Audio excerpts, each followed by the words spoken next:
So today, I just got to thinking about some things that I see that pop up on ads on Facebook from different well-known uh,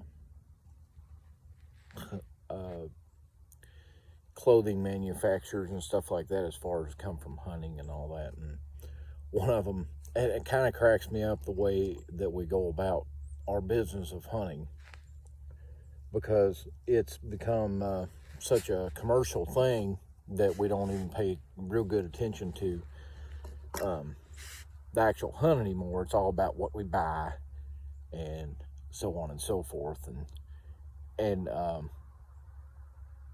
we never really pay attention to what we're doing. We're paying attention to what rules we follow to keep in line with all the big wheels and the big trucks and the light bars and the this and that of hunting. And it's not about any of that, but we pretend it is because it's something we can spend money on. One of the things that came up on Facebook was how to harvest, and I wrote some of them down. So yeah, how to harvest a buck pre-rut. And I just kind of shook my head at the notion that the sentence was even made.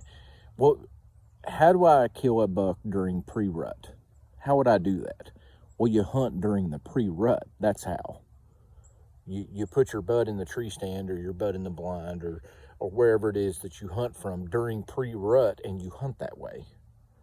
And if you see a buck, then you would, or if you wanted to take that animal and it was during pre-rut, then by definition you killed a deer or a buck during pre-rut.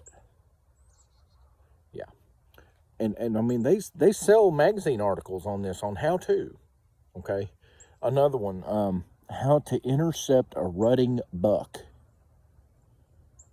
Well, I mean, by very definition of the sentence, you would intercept a rutting buck, so you'd be hunting during the rut, and you would be in between point A and point B. You would be, for lack of better terms, ambushing, intercepting a rutting buck. So that's how we go about this. You know, we act like this is some brand new thing. Another one, best places to hunt post-rut. Post-rut. Best places to hunt post-rut. Now let's think about that. So in order to hunt post-rut, you would actually have to be in the woods when the rut was over. Post-rut. So if you hunted after the rut was over and you've seen a deer, then that would be a pretty good place to be post-rut.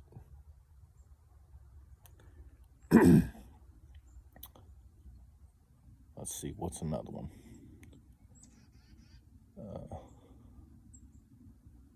I did see another one, how to kill a post-rut buck, but it goes with the other one. Post-rut. Best places to hunt post-rut. How to kill a post-rut buck.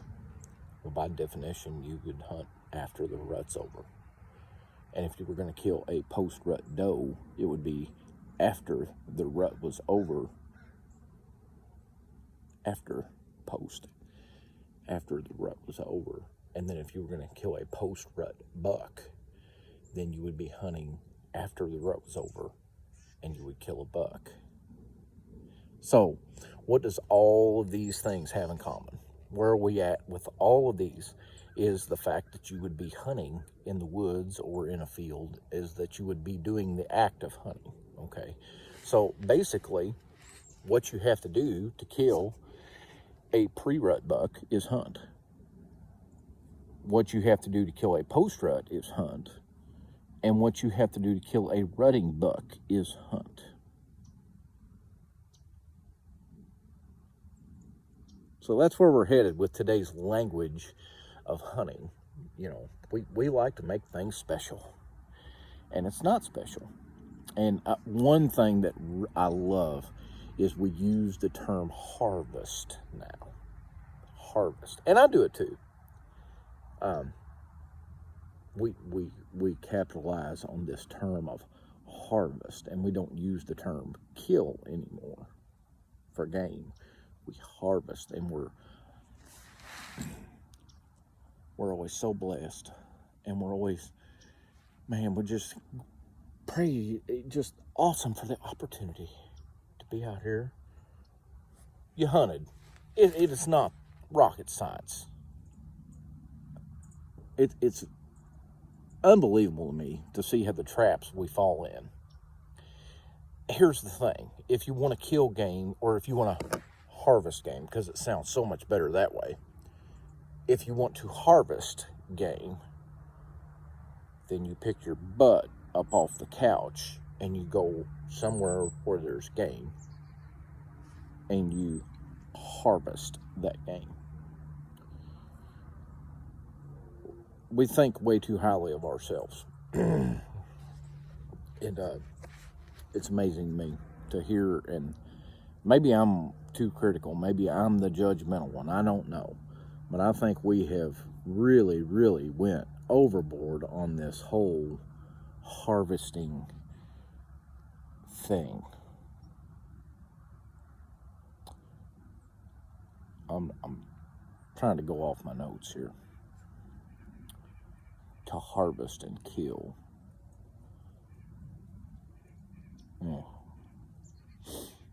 Best places to hunt, okay? The best place to hunt is the place you have access to. Stop wishing you have something you don't have, okay? I had a buddy of mine years ago who said, we were rabbit hunting at the time, and all of us had rabbit dogs of one kind or another. And, of course, we get into, don't let me offend you dog snobs, okay, that you have to have this kind of dog, it has to be registered this way and all that. I do not care. My dogs have never been able to read. I've had one that could count, but never had one that could read. So I don't care what kind of dogs you have. If you kill rabbits in front of them, then they're good dogs to me. If you don't kill rabbits in front of them, then they're just pets. So there's that. So you have to hunt the dog you own. Now that you could analyze that for a long time, but he told me, well, you can't hunt that. You can't hunt the dog you want. You gotta hunt the dog you own. So there you are. You can't hunt a place you want. You gotta hunt the place you have. So that's just the way it is. You can't just wish. Sometimes you got to just go along with it. You may not have the best place to hunt in the world. You may have to hunt it more often than the next guy. It may not even be a place you own, but you've got to make it as yours as you can. Spend as much time in the woods in the off season as you can. If it's state land, then be there as often as you can. Nobody can run you off. If it's state ground, nobody can run you off. Be courteous to other people, however, because they own just as much of it as you do, vice versa. So, I understand there's times whenever you've worked really hard, you've got your stands up, and you come in the morning you're hunting, and somebody else has slopped their stand in right next to you. Well, that's just part of it, okay? And believe it or not, private landowners go through the same thing sometimes. But it is what it is. But you have to hunt the place you have access to. You can't hunt a dog you don't have, for lack of better terms. You can't do what you want to all the time. You just do what you get to do. So there's that. Spend time in the woods. This will get you a lot further ahead. The animals will be used to your scent. They will become less alarmed with you around. Blah, blah, blah, blah, blah. I mean, I have stories upon stories about how animals just did not pay attention to me, and a lot of it I put up to, they just expected me to be there because they know you just better than you know them. When you step into the woods, you have just stepped into somebody else's house. That animal knows when you step on that stick and break it, he knows what tree you are standing next to. He knows which direction you're going. He's already smelled you. And we won't even get started on all the scent-proof gags out there that are just bogus. Bogus. You have to spend time in the woods in order to kill your quarry. Whatever it is you're going after. If it's pheasant, then you have to spend time where there's pheasant. If it's rabbits, then you need to spend time where there's rabbits, etc., etc. But the whole notion that we haven't reinvented the wheel is what amazes me more and more all the time. And we need to get away from these ideas that, there's some magical thing out there that's going to get us that big buck. It doesn't exist. The only thing that gets you that big deer or gets you whatever it is that you're going after is you being persistent in going after that game. If you're not persistent, then you're not going to get consistent results. That's just how it is. If you're one of these people, you're a gear freak, you like big trucks, you got to have the camo, you got to have the gun, you got to have this, and you got to have that, and you got to have the calls, and you got to have the boat, and you got to have the wheels, and you got to have the... None of that means you are a good hunter. None of it.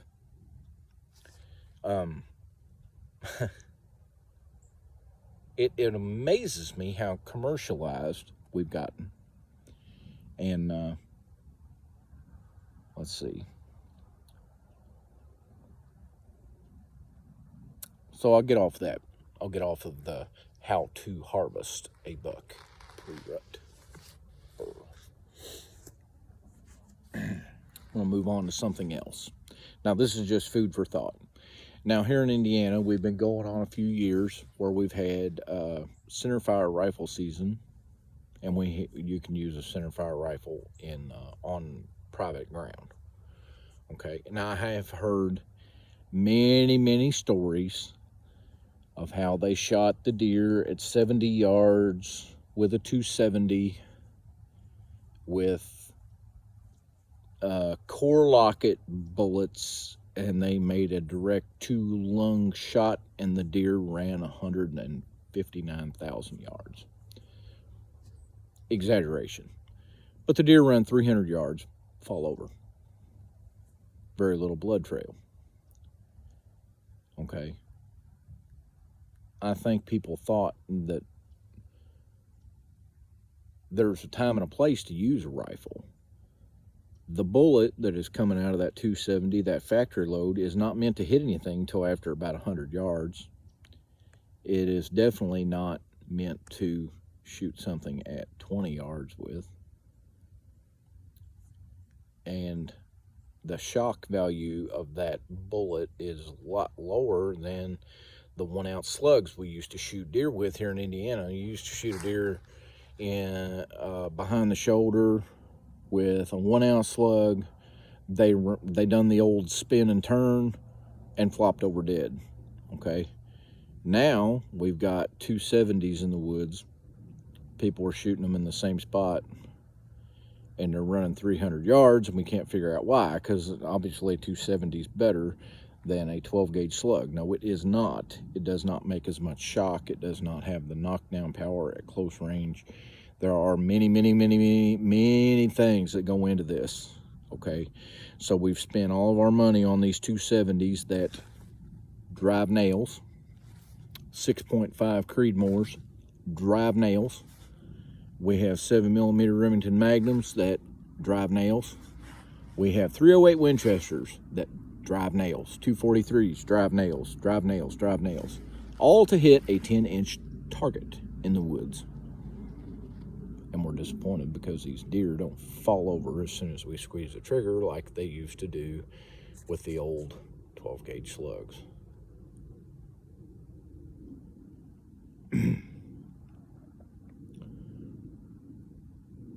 Now you have these rifles that have all this accuracy, these nail drivers, to hit a target. It's this big. Okay. but it's unethical. You'll get a sermon if you go after a neck shot or a head shot. You'll get a sermon from these nail drivers. You'll get a sermon from these guys, about how unethical a head or a neck shot would be. But it's way more ethical to shoot something in the lungs and let it run 300 yards whenever you could just drop it right where it stands and it's dead. But they're going to preach to me about ethical shots. Ethical. Love that word. These are the same people that read these articles, how to kill a post-rut buck. They're going to preach to somebody about ethicalness, the ethics of hunting. I could go on and on.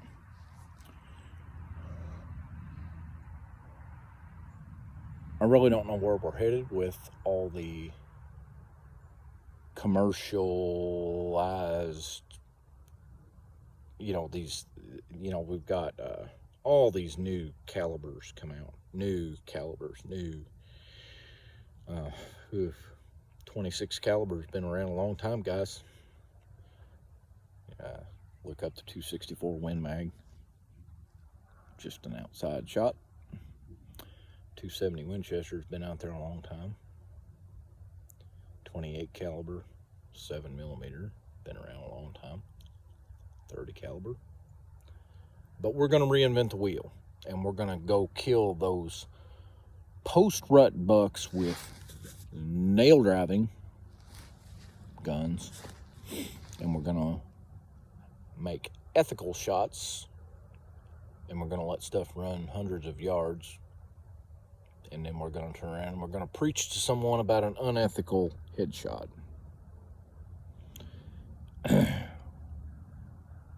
And we're going to be snobs about it, by the way. So there's that. Because you don't do it like I do, then obviously you're wrong. That's the world we live in now. That's not how I feel about it. I don't care how you kill a deer. I don't care how you go about it. But just whenever I hear about these magnificent tracking jobs, that's where I just get off. I get off the boat at that point. I'm off the ship. That's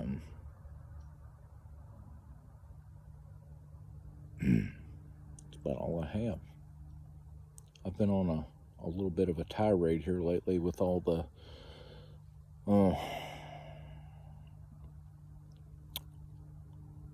stuff. If you want to be a better hunter, spend time in the woods. Here's another one. Spend time in the woods without your firearm. Observe, okay? Let the animals do their thing. Observe them. Watch them. Learn. That's how you become a more efficient hunter in the woods, is you observe. You reside alongside nature rather than in the middle of it. You're not interrupting, you're just there with. Now, I know that may sound silly to some, but observing nature is one of the most fulfilling things I've ever done. Actually watching the ins and outs of daily life in the woods. And nature is not going to act like itself if you're the stranger there. You have to be at home in your little spot in order for nature to act like it's going to act. So whether you're hunting the place you want to hunt the place you have. Be an expert of the place you're at. Learn constantly. And there's always something to learn. I don't care who you are. I don't care what you are. There's always something to learn in the woods. I don't care if you've lived there. I've lived on my home place that my grandparents had. I've been there since I was born. I'm still learning new things there all the time. And the more time I spend there, the more I love it, and the more game acts like itself whenever I'm there, because I'm a part of it. That's my home too. And but anyway, you're never going to be at home there, and game's never going to act like that you're home if you're always shooting at it. So, anyway, I'm going to make a few little groups today just because I haven't had very much trigger time in the past month or so. Had a good deer season, done what I needed to do, and it's over now, and I'm glad. But so there's a few things. Don't pay attention. If you want to kill a post-rut buck, then hunt post-rut and kill a buck.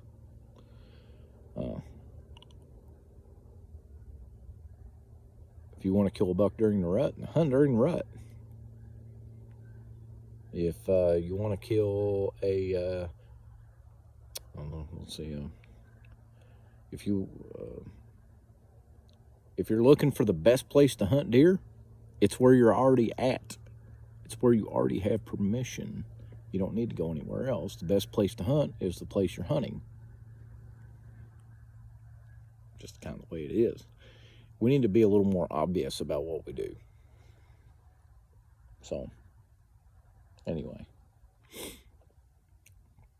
I hope everybody had a good Christmas, and we're coming up on New Year's, and I want everybody to get out. I've put on a terrible amount of weight myself. I'm going to have to start splitting wood and hiking in the woods and doing something to get this weight off, because I feel horrible. But anyway, get out, do something. Do something. And like I've said every other time before, I think, you don't have to take a gun in the woods to enjoy nature. Nature's out there for us to enjoy, whether we're taking or not. So, and there's a lot more fun to be had than just hunting. So, anyway, thanks a lot for listening. Hope I didn't, I get a little feedback sometimes, and it's all good. I don't really care what people think of how I view things. I'm entitled to my opinion just as much as you are yours. So, but anyway, be good, be safe, be careful, be active.